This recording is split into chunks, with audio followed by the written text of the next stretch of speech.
Okay, are you able to see the screen? Yes, ma'am. So we have completed globalization and challenges of nation building, and there are only two parts of this in 12th. तो हमारे दो ही parts हैं, तो हमने first part के अंदर से भी एक चैप्टर कंप्लीट कर लिया है और सेकंड बुक जो है politics in India since independence, उसमें से भी एक चैप्टर कंप्लीट कर लिया है। तो we are again switching back to the first part, जो हमारा कोल्ड वॉर एरा है, ये वाला चैप्टर हम स्टार्ट कर चुके हैं। ठीक है मैम, की जो बुक है ना उसमें आपने 2 चैप्टर करवा दिए। यस मैम, सेकंड चैप्टर भी करवा दिया, प्लानिंग एंड डेवलपमेंट।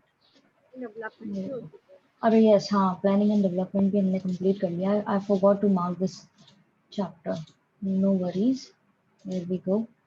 ये भी हो गया है। तो हमारे पार्ट 2 में 2 चैप्टर कंप्लीट हो गए हैं और हम पार्ट फर्स्ट के अंदर कोल्ड वॉर एरा जो है और साथ में नॉन अलाइन मूवमेंट ये पढ़ेंगे। ठीक है, okay, we are switching back to the chapter 1, the cold war era. Are you able to see the screen? Yes ma'am. Okay,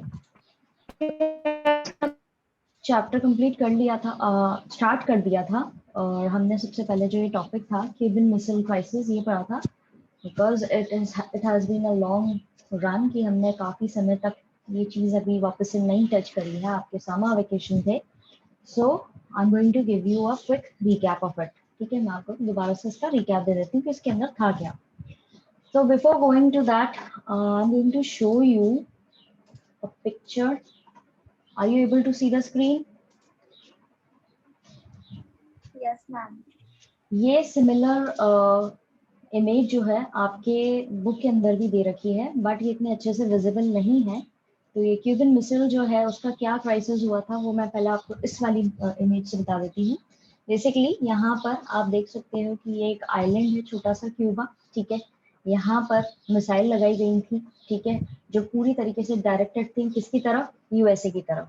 जो भी इसके इम्पोर्टेंट सिटीज हैं उनकी तरफ ये पूरी तरीके से उन्होंने बेस कर रखा था कि अगर ये यहाँ से मिसाइल छोड़ते हैं तो सीधे उसका अटैक कहाँ पे होगा? ये basically New York, Washington, Chicago, Atlanta, Miami, Denver, Seattle, Los Angeles, Mexico City, इन तरफ पर होगा। ठीक है, इन सब की तरफ करके था फेस। अब ये जो आपकी इमेज दी हुई है, इमेज बेसिकली वो ये वाली है, जिसको हम थोड़ा सा जूम करके देख रहे हैं। Are you able to see the screen?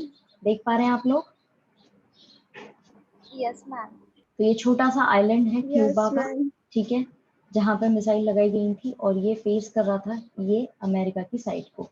ठीक है, जितनी भी इसकी इम्पोर्टेंट, इसके रडार के अंदर ये सारी जगह थी। ठीक है, चलिए switch back to our chapter. तो बेसिकली यहाँ पर अप्रैल 1961 के अंदर लीडर्स जो थे यूएसएसआर के, वो चिंतित थे कि यूनाइटेड स्टेट्स ऑफ अमेरिका जो है वो आकर के उनके जो क्यूबा है, जो उन्होंने अपना उनका एक एलाय था, उसकी तरफ उन्होंने अपना, उनको चिंता थी कि ये इस पर कब्जा कर लेगा यूएसए आकर के, जो बेसिकली उनके अंडर में था। ठीक है, इस चीज़ को देखा गया था। तो वहाँ के जो प्रेसिडेंट थे छोटे से आइलैंड के, ठीक है, वो चाह रहे थे कि अब कुछ, क्योंकि वो क्यूबा जो है वो सोवियत यूनियन का एलाय था, वो उसके सपोर्ट में था, और वो इसी तरीके से क्यूबा को प्रोवाइड कराते थे, डिप्लोमेटिक और फाइनेंशियल एड भी प्रोवाइड कराते थे यूएसएसआर वाले। तो वो चाह रहे थे कि ये इस पे कब्जा ना करे, उसके लिए हमें कुछ इसके लिए प्रॉपर एक्शन लेना होगा। तो उसी के चलते उन्होंने क्या करा, यहाँ पर मिसाइल्स जो हैं यूएसए की तरफ उन्होंने प्लांट कर दी थी। ठीक है, जो वहाँ के लीडर थे निकिता क्रुश्चेव, जो लीडर थे सोवियत यूनियन के, उन्होंने डिसाइड किया कि क्यूबा को वो एक रशियन बेस की तरह कन्वर्ट कर देंगे। 1962 के अंदर उन्होंने कई सारी न्यूक्लियर मिसाइल्स जो हैं क्यूबा के अंदर इंस्टॉल कर दी। ठीक है, और वो वेपन्स जो थे वो सारे यूएसए की तरफ थे। अब इसके बारे में यूएसए जो है उनको पहली बार में तो पता नहीं पड़ा था, और काफी क्लोज रेंज में यूएसए ही आ रहा था। ठीक है, तब उन्होंने, उनको जब ये पता पड़ी ये चीज, 3 हफ्ते हो गए कि 3 हफ्ते बाद उनको पता पड़ा कि हाँ भाई क्यूबा के अंदर सोवियत यूनियन ने इस तरीके से न्यूक्लियर वेपन्स जो हैं वो इंस्टॉल कर दिए हैं, जो पूरी तरीके से किसको फेस कर रहे हैं? अमेरिका को फेस कर रहे हैं। 3 हफ्ते के बाद में पता पड़ा, तो वहाँ के जो प्रेसिडेंट थे John F Kennedy, the USA president John F Kennedy, और उनके जो एडवर्सरीज थे, जो उनके सलाहकार थे, वो कुछ भी करने के लिए राजी थे कि कैसे भी ये न्यूक्लियर वॉर जो है फुल स्केल ये हो जाए। ठीक है, ठीक है, अब इसका उनको मुंहतोड़ जवाब देना था कि इन्होंने शुरुआत कर दी है, तो इस तरीके से हमें ये किसी भी तरह से रिमूव करें या तो ये मिसाइल्स, या फिर जो है अब वॉर होगा। ये उनकी सोच चल रही थी इस समय में।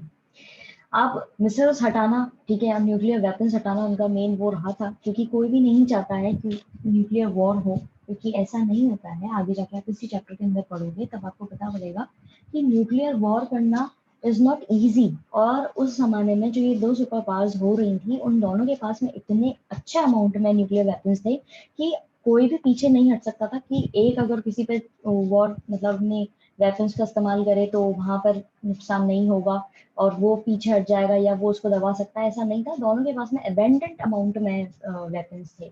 और पॉलिटिकल उसमें देखा जाए तो ये पूरे वर्ल्ड पर इफेक्ट पड़ता है अगर ये वॉर हो जाता, न्यूक्लियर वॉर हो जाता तो। इसीलिए कहीं ना कहीं ये लोग कोशिश कर रहे थे कि ये वॉर ना हो, ठीक है। इनके जो एक्शंस थे वो भले आपको ऐसे लगेंगे छोटी मोटी फायरिंग होना और वो सब चीजें होना वो नॉर्मल है, लेकिन न्यूक्लियर वेपन्स का यूज होना जो है वो बहुत ज्यादा एक्सट्रीम हो जाता है। तो वही चीज यहाँ पर देखी जा रही थी क्यूबन मिसाइल के अंदर। कैनेडी ने ऑर्डर किया कि अमेरिकन वॉरशिप्स जो हैं वो जाकर के सोवियत शिप्स को रोकेंगे जो क्यूबा की तरफ जा रहे हैं, और ये एक तरीके से वार्निंग होगी यूएसएसआर को कि भाई हम भी सीरियस हैं। क्लैश जो हुआ इनके बीच में, ठीक है, उसी को बोला जाता है क्यूबन मिसाइल क्राइसिस। समझ में आया? किसी को कोई दिक्कत? No ma'am, no problem. अब ये जो चीज हुई थी इवेंचुअली, ये वर्ल्ड जो है वो काफी रिलीव था कि क्योंकि दोनों ही साइड्स जो है वो अवॉइड कर रही थी कि वॉर ना हो, ठीक है। और सोवियत शिप्स जो हैं वो धीरे धीरे स्लो डाउन हुए और वापस मुड़ गए, ठीक है। यूएस ने अपने वॉर शिप्स भेजे थे, उसके बाद में सोवियत के जो शिप थे वो वापस से मुड़ गए, रिटर्न कर गए थे। क्यूबन मिसाइल क्राइसिस जो है वो एक तरीके का हाई पॉइंट था जो बाद में जाकर के किस तरीके से जाना गया कोल्ड वॉर की तरह। The Cuban missile crisis was a high point of what came to be known as the Cold War. The Cold War referred to the competition, the tensions, and a series of confrontations between the United States and Soviet Union. You can mention this line, exactly this line in your answer. अगर आपसे पूछा जाता है cold war के बारे में कि cold war क्या था, तो आपने पहले तो क्यूबन मिसाइल क्राइसिस जो है उसके बारे में थोड़ा सा एक्सप्लेन करना है, और फिर उसके बाद में आपको ये मेंशन करना है कि कोल्ड वॉर जो है उस चीज को बोला जाता है कि एक तरह का कंपटीशन था, एक टेंशन था, और कई सारे कन्फ्रंटेशंस यहाँ पर किए गए थे यूनाइटेड स्टेट्स और सोवियत यूनियन के बीच में, ठीक है। और साथ ही साथ उनके जो रेस्पेक्टिव एलाइज थे, जो भी लोग जो दूसरे किंगडम्स थे जो उनको सपोर्ट करते थे या कंट्रीज जो उनको सपोर्ट करते थे, जिनको ये अपने फिनेंशियल और डिप्लोमेटिक एड प्रोवाइड कराते थे, और इनके एक प्रॉपर एक ग्रुप बना हुआ था, एक अम्ब्रेला के अंदर आते थे, वो सब लोगों के बीच में कन्फ्रंटेशंस, टेंशंस और कंपटीशन था, ठीक है। ये वाला पैराग्राफ हमने कंप्लीट कर लिया था I guess. Fortunately, however, it never escalated into a hot war, that is, a full-scale war between the two superpowers. अब भाग्यवश ये जो हॉट वॉर में कन्वर्ट नहीं हुआ, यहाँ पे प्रॉपर लड़ाई नहीं हुई दोनों ही सुपर वॉर के बीच में, ये कोल्ड वॉर ही रहा। There were wars in various regions with the two powers and their allies involved in the warfare and supporting regional allies, but at least the world avoided another global war. वहां पे लड़ाइयां तो हुई हैं इनके कुछ regions के अंदर, ठीक है, जो इनके एलाइड रीजन्स थे, यानी कि जो इनके सपोर्टर्स थे इनके बीच में, लेकिन कोई भी ग्लोबल वॉर के अंदर तब्दील नहीं हुआ, और ये प्रॉपरली इस चीज को अवॉइड कर रहे थे, ठीक है। समझ में आया? किसी को कोई दिक्कत? अब हम नया पढ़ेंगे। No ma'am, no problem. Okay. The Cold War was not simply a matter of power rivalries of military alliances and the balance of power. अब कोल्ड वॉर जो है वो बेसिकली ये यहाँ पे उसका मतलब नहीं था कि यहाँ पे दुश्मनी हो रही है या इनके जो मिलिट्री अलायंसेज है उनके बीच में लड़ाई हो रही है या बैलेंस ऑफ पावर जो है वो उससे रिलेटेड है, ऐसा नहीं था। ये बेसिकली एक आइडियोलॉजिकल वॉर था, यानी कि जो विचारधारा होती है अलग अलग, उसके ऊपर का वॉर था।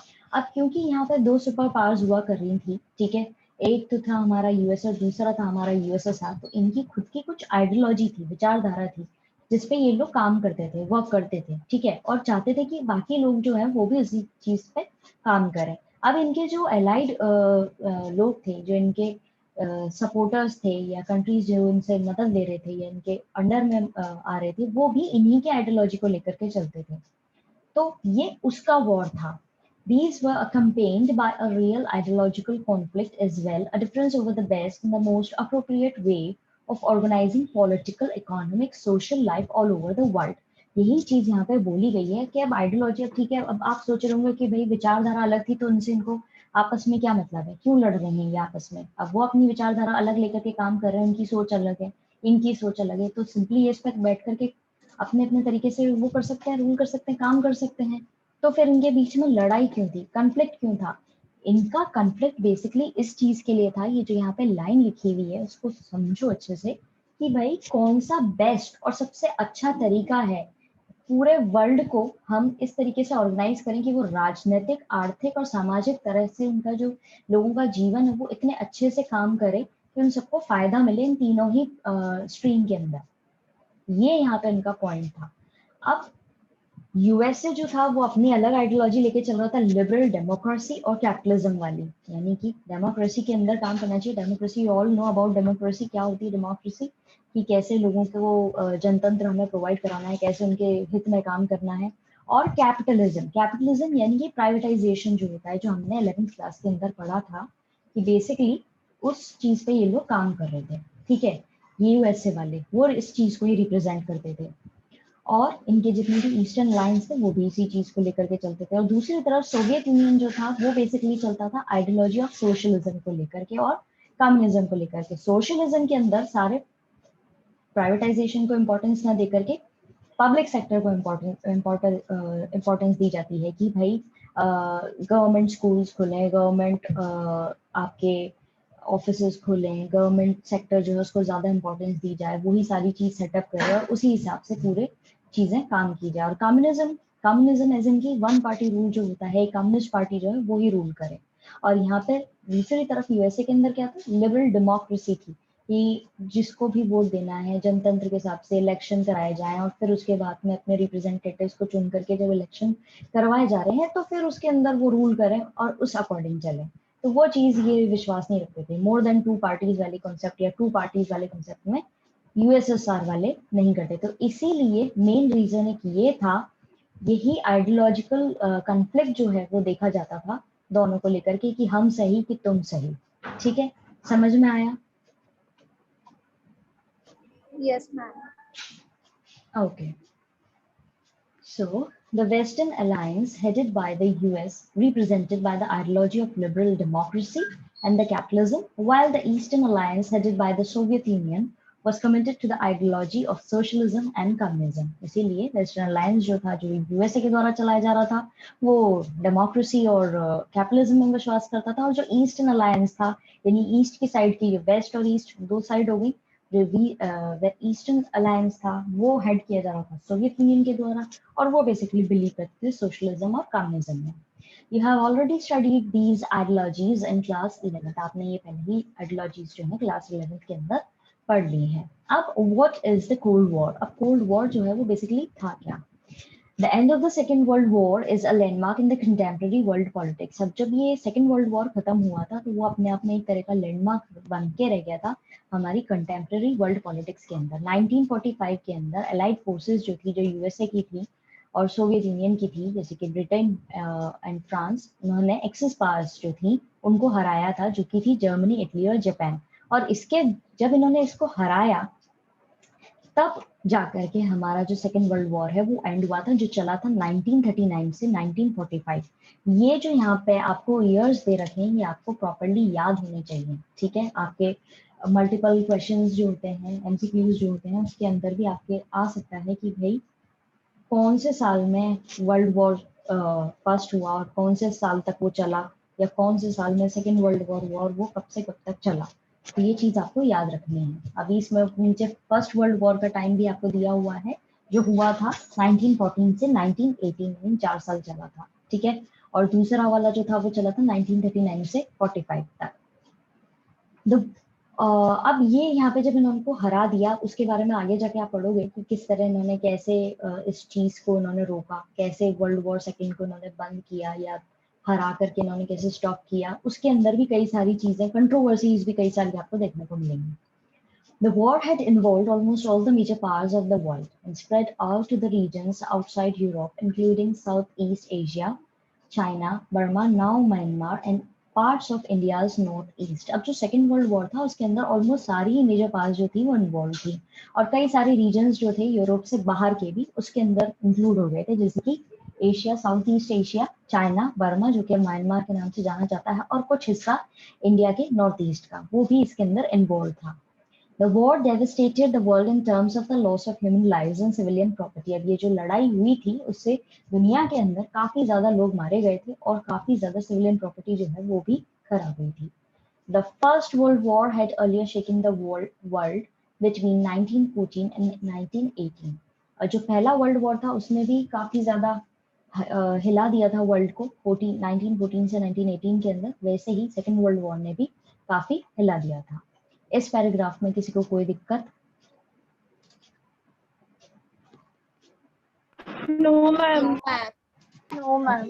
ओके, अब जो एंड हुआ सेकेंड वर्ल्ड वॉर का, उससे कोल्ड वॉर का शुरुआत हुई। ठीक है, सो यहाँ पे आप ये चीज याद रखेंगे कि सेकेंड वर्ल्ड वॉर के बाद में कोल्ड वॉर की शुरुआत हुई थी।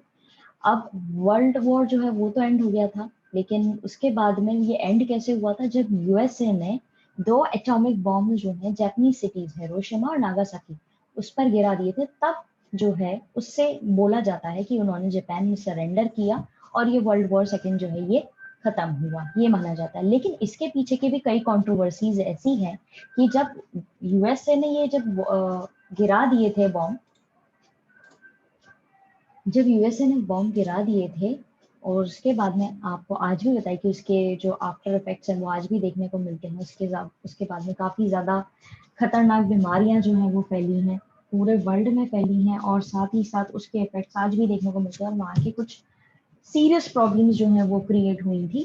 तो जब इन्होंने बॉम्ब गिरा दिया तो इन्हीं के यूएसए के ही लोग जो यहाँ के क्रिटिक्स थे उन्होंने इस चीज़ को पूरी तरीके से अपना पॉइंट रखते हुए बोला कि यूएसए को पहले से ही पता था कि जापान जो है वो सरेंडर करने वाला है, तो ये बिल्कुल अननेसेसरी था, इसकी जरूरत नहीं थी कि वो बॉम्ब गिराए। ठीक है, वहां के कुछ लोगों ने इस चीज को लेकर के आर्ग्यूमेंट किया यूएसए के अंदर ही। तब वहां के जो लोग थे यूएसए के ही, उन्होंने अपने इस एक्शन का पूरा जस्टिफिकेशन करते हुए बोला कि ये हमने इसलिए किया कि हम चाह रहे थे कि सोवियत यूनियन जो है वो और ज्यादा मिलिट्री पावर नहीं बढ़ाए और पॉलिटिकल पावर नहीं बढ़ाए एशिया के अंदर या और कहीं मॉस्को के अंदर। इसीलिए उन्होंने, यूएसए वालों ने इस तरह से बॉम्ब गिरा करके उनको ये चेतावनी एक तरीके से दिखाया कि सुप्रीम तो हम ही हैं और हम न्यूक्लियर वेपन यूज कर सकते हैं। ये यहाँ की एक छोटी सी कंट्रोवर्सी रही है, जिसको अब हम प्रॉपरली लाइन टू लाइन पढ़ेंगे। The end of the Second World War was also the beginning of the Cold War. The World War was ended when the United States dropped 2 atomic bombs on the Japanese cities of Hiroshima and Nagasaki in August 1945, causing Japan to surrender. यहाँ पर world war second तब खत्म हुआ था जब USA ने 2 bomb गिरा दिए थे जापानी सिटीज हिरोशिमा और नागासाकी पे, और ईयर था 1945।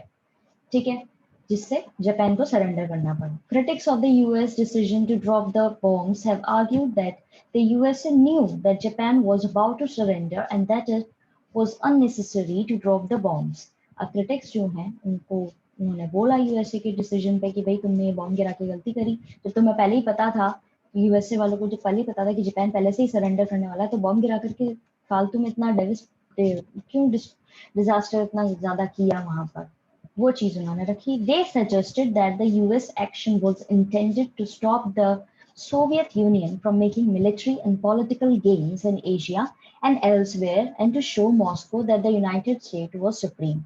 और उन्होंने अपना पॉइंट ये रखा कि भाई यूएस का एक्शन इसलिए ऐसे था क्योंकि वो लोग बताना चाहते थे सोवियत यूनियन को कि तुम अपनी मिलिट्री और पॉलिटिकल पावर ज्यादा मत बढ़ाओ एशिया के अंदर या कहीं भी, और ये दिखाना चाहते थे कि यूनाइटेड स्टेट्स जो है वो ही सबसे सुप्रीम है। US supporters have argued that the dropping of the atomic bombs was necessary to end the war quickly to stop further loss of American and Allied lives। अब जो यूएसए को support करते थे उन्होंने सिंपली ये point रखा कि भाई एटॉमिक बॉम्ब्स गिराना बहुत जरूरी इसलिए था कि एक तो पहले उनको वॉर खत्म करना था, एंड करना था, और दूसरी तरफ जो अमेरिकन लाइव्स जो गई हैं या उनके जो सपोर्टर्स हैं उनकी जो जिंदगियां गई हैं उसको भी उन्होंने रोकना था, क्योंकि आगे और ये लड़ाई अगर चलती रहती तो और लोग जो है वो मरते। Whatever the motives, the consequences of the end of the Second World War was the rise of the two new powers on the global stage. कोई भी कॉन्सिक्वेंसेज रहे हो या कोई भी उनका मोटिव रहा हो, कोई भी उनका उद्देश्य रहा हो इस चीज को करने का, लेकिन इसका at the end of the day क्या हुआ, इस सेकेंड वर्ल्ड वॉर के खत्म होते ही वहां पे दो नई सुपर पावर्स जो है ग्लोबल स्टेज पर आ गई थी. With the defeat of the Germany and the Japan, the devastation of Europe, and in many other parts of the world, the United States and the Soviet Union became the greatest powers in the world with the ability to influence events anywhere on the earth. अब यहाँ पे Germany और Japan तो हार गए थे और Europe का काफी हिस्सा जो है वो डेवस्टेशन के अंदर था, तो और कई सारे हिस्से वर्ल्ड के जो है वो भी बर्बाद हुए थे. तो यूनाइटेड स्टेट्स और सोवियत यूनियन जो है वो क्या एक दो नई ग्रेटेस्ट पावर्स की तरह निकल के आए वर्ल्ड के अंदर, और इनके ग्रेटेस्ट पावर बनने से इनको एक और चीज मिल गई थी कि ये दुनिया में हो रही कोई सी भी चीज, अर्थ के ऊपर हो रही कोई सा भी इवेंट के अंदर अपना प्रभाव डाल सकते हैं. इसको ऐसे समझो कि आज के जमाने के अंदर आप देखोगे कि यूएसए हो, ठीक है, यूएसए को लेकर के चलते हैं, तो उसके द्वारा लिया हुआ कोई भी डिसीजन जो है वो अब जैसे इराक का आप ले सकते हो कि इराक के अंदर उन्होंने अपना इन्फ्लुएंस डालने के लिए या अपने तरीके से उस चीज़ों को मोल्ड करने के लिए उन्होंने अपनी मिलिट्री वहाँ पर भेज रखी थी, ठीक है. सीरिया के अंदर आपको अगर ये चीज़ पता हो तो वहाँ पे भी इन्होंने अपनी अफगानिस्तान जो है बेसिकली वहाँ पे भी इन्होंने अपनी मिलिट्री भेज रखी थी चीज़ों को कंट्रोल करने के लिए. तो ये क्या होता है जब आप एक सुपर पावर या एक डेवलप्ड नेशन की तरह स्टैब्लिश हो जाते हो तो आप दूसरे लोगों के मैटर्स के अंदर इंटरफेयर करने लग जाते हो, ठीक है. उसको हम एक इनफॉर्मल लैंग्वेज में बोलें तो वो इंटरफेरेंस ही होता है, ठीक है, क्योंकि ये अपने फायदे के लिए चीज़ों को अपने तरीके से मोल्ड करने लग जाते हैं. तो वही चीज़ उस समय में भी हो रही थी, बस वहां पे यूनाइटेड स्टेट्स के साथ में सोवियत यूनियन जो है वो भी इस चीज को लेकर के कर रहा था. समझ में आया? किसी को कोई दिक्कत?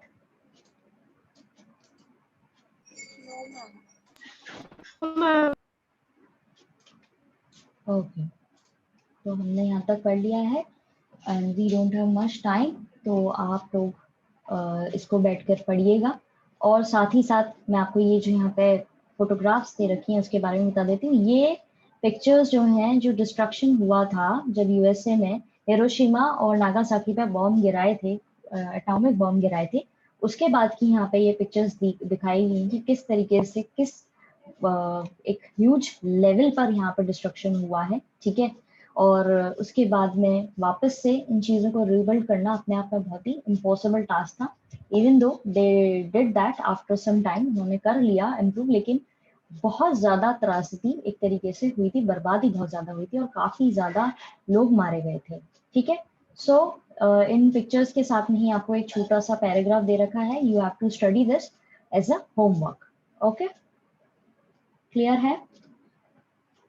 Yes, ma'am. Okay, now I'm going to send you link for your next class.